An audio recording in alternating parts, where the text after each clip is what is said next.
What's up, guys? This is the Gospel according to Mark with a C. He is I and I am he. Just taking some time to tell you exactly what's on my mind. And right now, right this minute, I want to talk to you about an article that I just saw a mere moments ago, and I had to floor it. I was coming home from work, and I saw this article, you know, as I was leaving work, I had to stop. I pulled over. I was reading this thing, and I floored it. I couldn't wait to get in front of this camera and talk about this article that I saw. By the way, Happy New Year. All the best to you. Now, getting back to this article, I want you guys to know this is on www.sci-fi.com,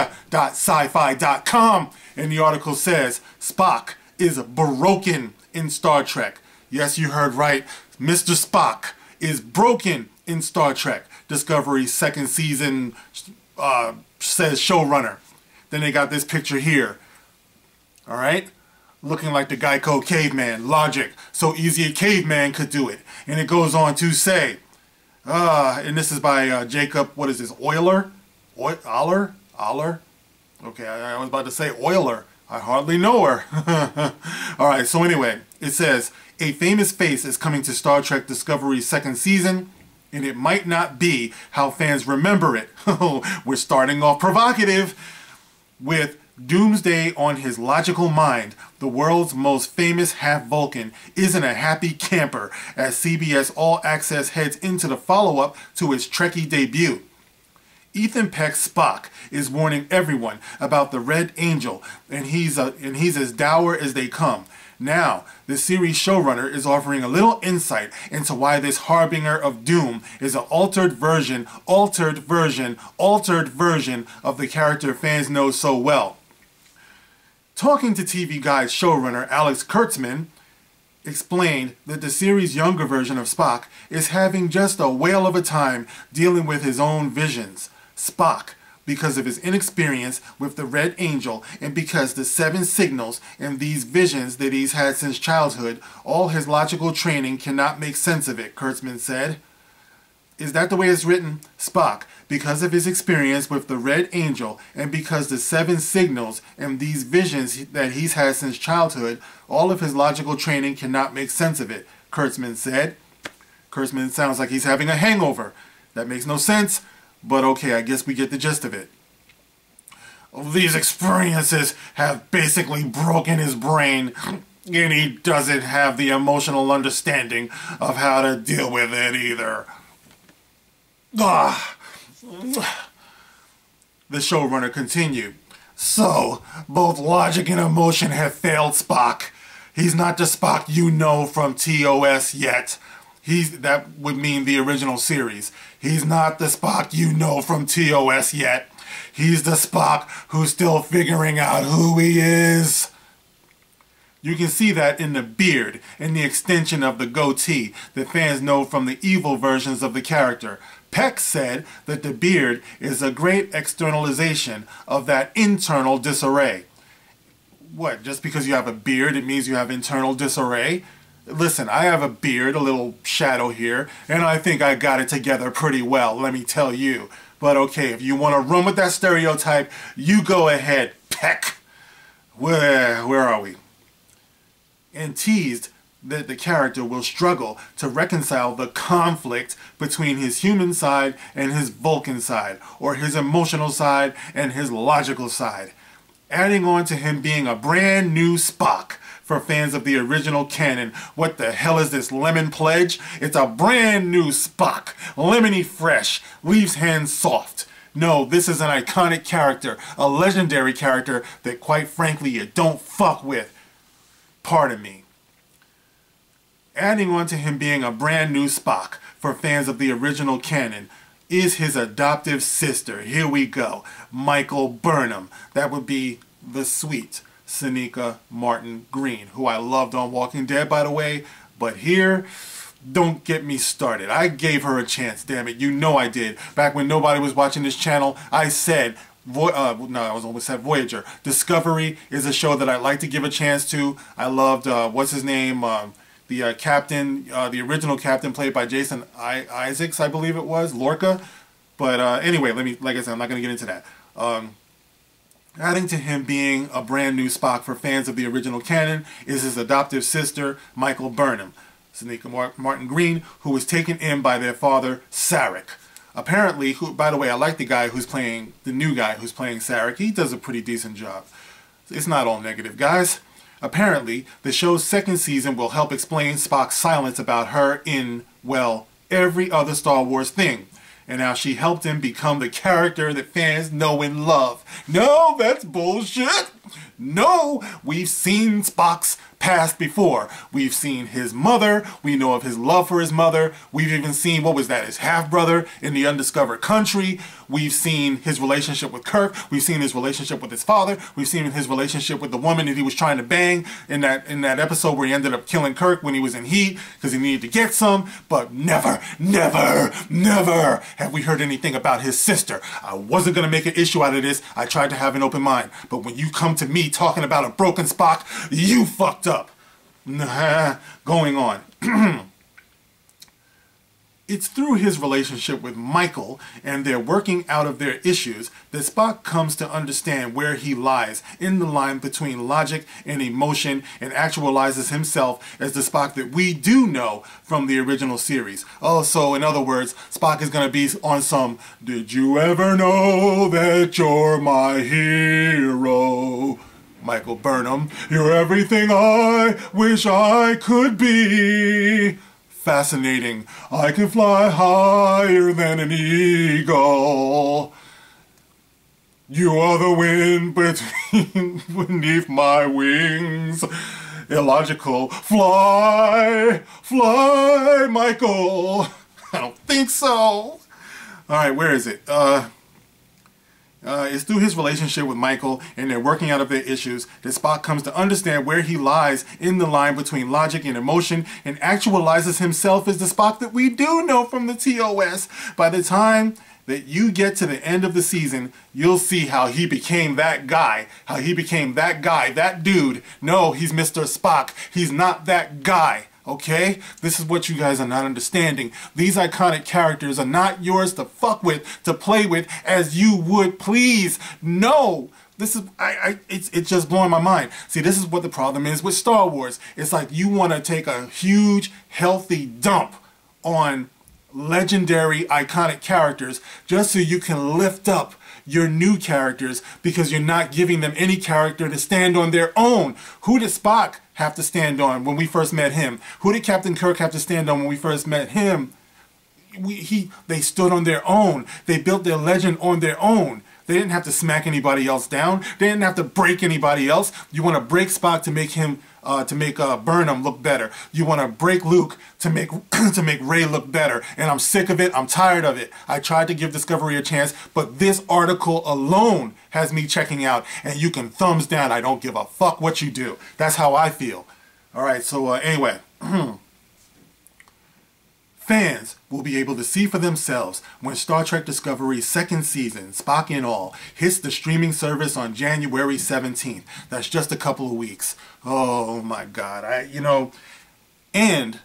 Ironically, I saw an article last week, all right, that I actually wanted to talk about, but I was just too exhausted from work. But this has got me suitably hyped, so let me go to that article. I'm not going to read the whole thing. I just want to show you the part that I find ironic and relevant to what we're talking about here, because there's a warning in here to Star Trek fans. All right, so let me see if I can bring this up real quick. Bear with me. Now, this article I saw on a website called redshirtsalwaysdie.com. Admittedly, I do like that title because we all know in Star Trek history, red shirts always die, unless your name is Scotty. All right, and I'm going to scroll down. Like I said, I'm not going to read the whole thing. But it goes on to say, actually, let me read the headline first. Star Trek fandom may be approaching a crossroads, and this is by D. Goodman. And it teases, with Star Wars fans getting a ton of bad press over the last year, it may be time for Star Trek fandom to pause for a second and take a step back. Now, guys, how many Star Wars fans out there do we have who are also Star Trek fans? Because this guy here seems to think that Star Wars fans and Star Trek fans are mutually exclusive and never will the two meet. But I'm here to tell you, there are plenty of Star Wars fans out there who are Star Trek fans. There are plenty of Star Trek fans out there who are Star Wars fans. This is our thing. You understand? This is what we do. Science fiction and science fantasy is what we do. We are geeks, okay? This is just how we get down. I know there are some people who are into Star Wars who are not into Star Trek. I understand that, and vice versa. But as a general rule, there is no such rule that says you have to be either or. So that's all I'm saying. So proceeding with the article, I'm going to scroll down to the very end, okay? Because I know that I don't want the video to be too long. Where is it? Okay, I'm going to start here. And in both of these articles are going to be in the description box, okay? So you can check it out yourself.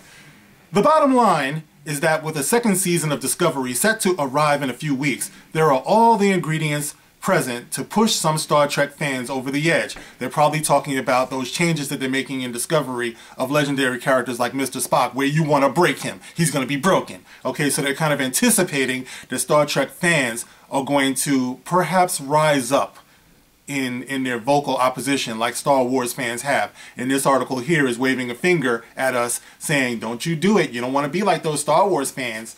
Mama, don't let your Trekkies grow up to be Jedis. Yeehaw! Alright, the bottom line is that with the second season of Discovery set to arrive in a few weeks, there are all the ingredients present to push some Trek fans over the edge. Maybe make a few of them say some things online that they shouldn't, or decide to harass someone on social media thinking they are helping Star Trek. Thing is, we're better than that. Who's we, Kimosabi? Star Trek fandom is known for giving, for being inclusive, for welcoming just about anyone to our extended family. Our house is a very, very, very fine house with Klingons in the yard. Life used to be so hard. When all the news about Star Wars fans going batshit crazy was being reported, the first thing that came to mind was that you never hear anything about Star Trek fans doing anything like that. Oh, I messed that up. When all the news about Star Wars fans going crap crazy was being reported, the first thing that came to mind was that you never hear about Star Trek fans doing anything like that. Is Discovery different? Then it says, is Discovery different that, but I think they mean than. Is Discovery different than the original series or the Next Generation? Sure. Is it better? Some fans will say yes, and some will say no. The thing to remember is that it's important to respect their opinion, even as you try to convince them otherwise. When Star Trek Discovery arrives in January, before you go online to discuss or complain, just take a second to think before you type. Because let's be honest, do you really want to be included with Star Wars fans as representative of the worst in geek culture? I didn't think so. The shroud of the dark side has fallen. Begun the geek wars have. This is my call to all geeks, to all fans of science fiction and science fantasy. There's no separation in us. We love the things that we love. We love what we grew up on. We love what we value, and you know, the things that we hold dear, the things that taught us, the things that gave us character, that we learned some life lessons from, ironically enough. I know that it's fiction, so for the guy who comes into the comment section talking about, I think you guys need to get out more, fuck you, we know that it's fiction, okay? But you can learn from fiction too. That's the reason why in school you read fiction, you read books, all right? Because it builds character. It builds your imagination, okay? But these people want to come in and rob us of our right to express how we feel about what we're passionate about. And that's just wrong. I would say to Star Trek fans, a lot of whom are Star Wars fans, don't believe this bullshit that you see here, that you should learn from Star Wars fans who went batshit crazy and you don't want to be like them. No, you want to be like Star Wars fans, because it doesn't take a genius to see what's on the horizon here. It's thought control, people. All right, that's what it is. They want to tell us how to feel. They want to tell us what to think, and they have all types of names ready for us if we don't agree with what they're shoveling onto us out of their asses. All right, so if you don't like it, They're all set to call you misogynist and racist and bigoted and overgrown fanboys. And if you're black, you might just get called a coon. You might get called all types of shit for identifying with something when people don't feel it. There's enough black people in there, or there's enough gay people in there. It's all bullshit, man. Alright, so this is why I wanted to highlight this, because it's funny, because I saw that article, I didn't say anything about it, but then when I saw the article about Spock being broken, oh, it all just came washing over me like the waves in an ocean, all over my body.